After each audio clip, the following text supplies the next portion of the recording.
โอ้ย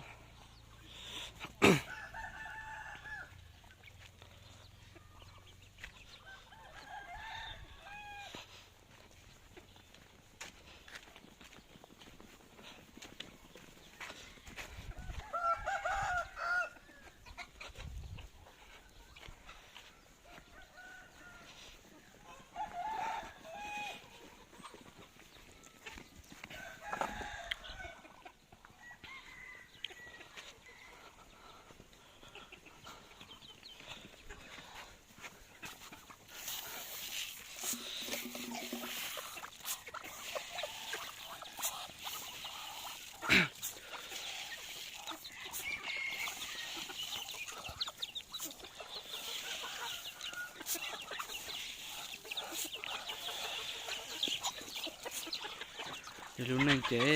ตัวใครปูอ่อนเลยมาเสื้อ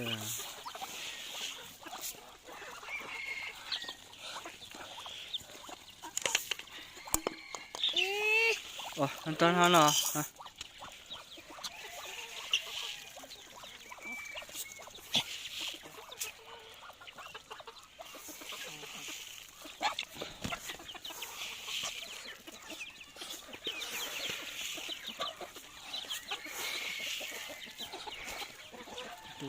กระชับ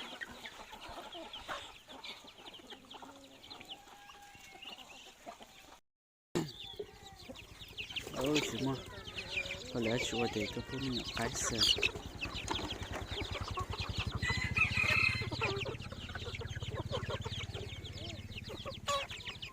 ใช้มันเนี่ยไก่นึง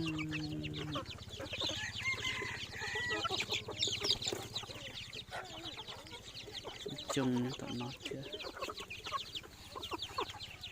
เอาไปตัวมันอย่ารอใครดีไปตัวน่ารงเก่าเกินน่ะมันโน้ตรอตัว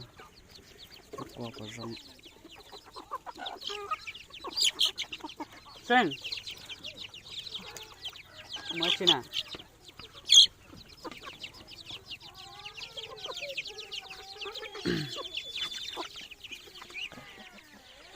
เอาไปตัวที่ซื้อที่สุดอยู่ในเนี่ยไก่จริง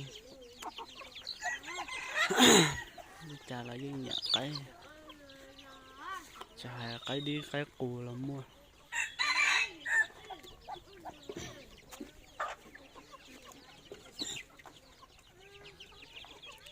จะเจอเราเขาอยากอยู่ลีเลย